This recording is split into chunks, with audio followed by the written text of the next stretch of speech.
आप देख रहे हैं न्यूज़ और न्यूज़ पहुंचा है ऑटो एक्सपो में। और क्या हो अगर हम आपको दिखाएं एक ये वाली कार। जी हाँ, भारत में और बहुत दिनों से इस कार इस कॉन्सेप्ट की चर्चा हो रही है कि क्या भारत में काइंड ऑफ फ्लाइंग कार है और ये है क्या एग्जैक्टली हम आपको बताते हैं, मिलवाते हैं कौन है इसके फाउंडर्स। और सर हमारे साथ हैं शिवम। तो शिवम बताइए ये एग्जैक्टली है क्या, ये उड़ने वाली कार है, ये प्लेन है, ये उड़ने वाली कार है डेफिनेटली। इसको आप फ्लाइंग टैक्सी भी बुला सकते हो, फ्लाइंग कार भी बुला सकते हो। एंड जैसे ही रेगुलर कार के अंदर 6 सीट्स होती है, इसमें भी हमने 6 सीट्स लाए हैं और that is in fact world's largest cabin. आजकल ट्रेडर्स हैं मार्केट में जो only focus on 4 passengers, but that is not a solution that we want in India. India के अंदर हम चाहते हैं ज़्यादा से ज़्यादा लोग ट्रैवल करें, तो उसी लिए हमने realized that we need to add 2 more seats. That's what we have done. It's fully electric. It charges in 25 minutes, which is not even possible today with truck or a 4-wheeler car. And that is something that I feel is an intellectual property that we are creating. Because जितना हम कम time में charge कर पाएंगे उतना ज़्यादा हम लोगों को यहाँ से वहाँ कर पाएंगे।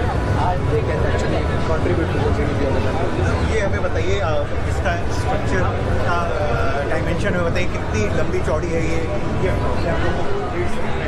हेलीकॉप्टर जैसा है, प्लेन जैसा भी है, इसके पूरे कॉन्सेप्ट के बारे में। इसका तो एक तो विंग है, so it is not like actual helicopter but it has its a plane and helicopter का बेबी है। So it can also hover like a helicopter but वो प्लेन की तरह आगे फॉरवर्ड फ्लाइट नहीं कर सकता। देयर आर 6 प्रोपेलर्स तो जो उसको वर्टिकली टेक ऑफ करने के लिए हेल्प करते हैं। Once it is there in the air, ये जो 3 रोटर्स हैं आगे की तरफ टेक करते हैं so that we slowly get the forward flight.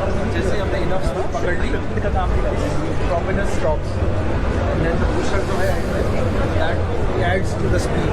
But speed control कर सकते हैं इसके top speed है 250 km/h। इसका डिटेल में अगर आप हमें कॉकपिट में बता पाएँ कि ये कैसे काम करता है और कितनी जगह चाहिए इसको ऑपरेट करने के लिए, क्या जैसे हेलीकॉप्टर को बहुत बड़ा हेलीपैड जैसा चाहिए होता है वैसी जगह चाहिए या कहीं छोटी जगह में भी इसको इस्तेमाल इस ऑपरेशन लाया जा सकता है। तो ये जो इसका साइज़ है वो एक्जैक्टली हेलीकॉप्टर जो हेलीपैड होता है उसके अंदर फिट हो सकता है।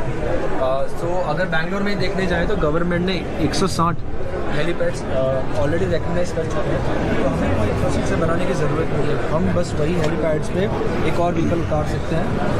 जो इसका फ्लाइंग का तरीका है, आप अगर देखोगे उसकी स्क्रीन पे लेफ्ट साइड पे प्राइमरी एंड राइट साइड पे सेकेंडरी स्क्रीन है। सेकेंडरी स्क्रीन आपको सारा व्हीकल का डेटा दिखाता है, प्राइमरी स्क्रीन आपको पूरा फ्लाइट का डेटा दिखाता है। It's very easy to fly. It's a technology called fly by wire. Fly by wire के अंदर आपको कॉन्स्टेंट इनपुट्स नहीं देने पड़ते। जैसे हेलीकॉप्टर में आपको कॉन्स्टेंट इनपुट देना पड़ता है उसको स्टेबल रखने के लिए, पर इसके अंदर आपने हाथ छोड़ दिया जस्ट से वो उसी स्पीड पे उड़ता रहेगा अगर फॉरवर्ड फ्लाइट में है, और अगर हवर में है तो वहीं अटका रहेगा, वो कुछ ज़्यादा अपनी तरफ से करेगा नहीं। तो आपके लिए भी वो सेफ है उसको समझना, उसको उड़ाना। और इसलिए हमने हमारे पायलट ट्रेनिंग प्रोग्राम्स भी चालू करेंगे थोड़े जहाँ पे हम इसका पायलट ट्रेनिंग। तो आप ये बताइए शिवम, जो लोग देख रहे हैं इसकी ज़रूरत क्यों पड़ी, ये कहाँ यूज़ होगा और इसकी मतलब इसको कितना फिजिबल माना जाए इंडियन मार्केट में। मैं उसका आंसर दूसरी तरीके से दूंगा। जो आज का सोल्यूशन है, जो आज हेलीकॉप्टर हमारे पास है, आज हम लोग हेलीकॉप्टर सर्विस इतनी नहीं देखते हैं क्योंकि हेलीकॉप्टर के अंदर एक ही इंजन है, एक ही बड़ा प्रोपेलर है। कुछ भी फेलियर हुआ पूरा हेलीकॉप्टर कम्स डाउन, पर इसके अंदर हमने वही इंजन को तोड़ के 6 छोटे मोटर्स में कन्वर्ट कर दिया। तो इसके पास हमारे पास रेडिएंसी बहुत ज़्यादा है, तो फेलियर को बहुत अच्छी तरीके से मैनेज कर सकते हैं। एंड इसकी ज़रूरत इसलिए पड़ी क्योंकि दूसरा रीज़न हेलीकॉप्टर का नॉइज़ बहुत रहता है क्योंकि एक बड़ा इंजन लगाना पड़ता है, बड़ा इंजन का आवाज़ ज़्यादा आता है। जैसे ही हमने पर इंजन पे उसको डिवाइड कर दिया तो उसकी वजह से पर इंजन के ऊपर जो लोड आता है वो भी कम है और प्रोपेलर्स भी छोटे हो गए। तो इसका जो नॉइज़ सिग्नेचर है, मैं आपको अगर सिग्नेचर बताऊँ उसका 67 decibels to 70 decibels max top speed और इवन एट हवरिंग उसमें drop it's very less.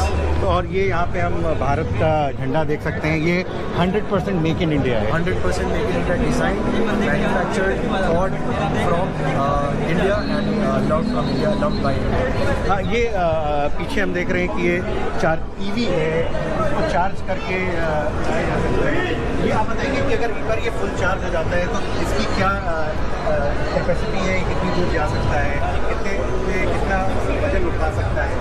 Right, सो इसका जो पेलोड कैपेसिटी है दैट इज़ 700 kg। तो 700 kg इज़ 100 kg पर पर्सन।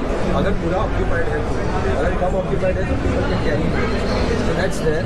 इसका चार्जिंग टाइम इज 25 मिनट्स, जो आपको आज की तारीख में ट्रक में भी नहीं मिलता ना कारों में मिलता। और ये हमारा एक इंटेलेक्चुअल प्रॉपर्टी जो हम क्रिएट कर रहे हैं इन हाउस, और इसको फुल चार्ज होने में like 25 minutes and it goes about 160 kilometre to 200 kilometre depending on the atmospheric conditions and 20 minutes of reserve time. अगर आपको सेकंड रेंटिंग करना है या you wanted to cover something पास कुछ है बीच में जो चला जाए, एक बार फिर हम लैंड करेंगे, so you additional have 20 minutes to land. ये क्योंकि अभी आपने बताया कि ये प्रोटोटाइप है, आप लोग टेस्टिंग कर रहे हैं इसकी, ये मार्केट में कब तक है? हमारा टारगेट है इसको लॉन्च करना बाय 2028-2029, क्योंकि आज की तारीख में अगर देखने जाए तो हम बाकी कंट्रीज बहुत ही नेक टू नेक चल रहे हैं। आज तक ग्लोबली कहीं पे ये चालू नहीं हुआ बिज़नेस, तो हम इतने लेट भी नहीं है और भी उसको ज़्यादा टाइम भी नहीं लगाना है।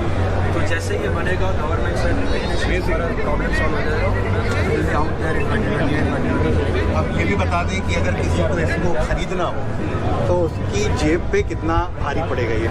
सबसे पहले तो मैं बताना चाहूँगा, प्लीज़ आप खरीदने का टेंशन मत लीजिए। इसको समझिए एक पब्लिक बस की तरह, इसको समझिए एक ओला उबर की तरह, जिसके अंदर आप उसी प्राइस के अंदर जो आप प्राइस दे रहे हो ओला उबर के अंदर, सेम प्राइस के अंदर आप इसके अंदर ट्रैवल कर सकते हो।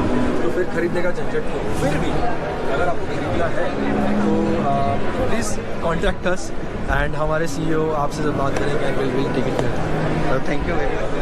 और तो ये थी ऑटो एक्सपो में हम आए हुए हैं, उड़ने वाली कार हम इसको बोल सकते हैं। देखना होगा कि कितनी जल्दी ये भारत की मार्केट में आपको देखने को मिलेगी और कितनी जल्दी ऐसी बहुत सारी उड़ने वाली कार भारत में आपको नज़र आएंगी।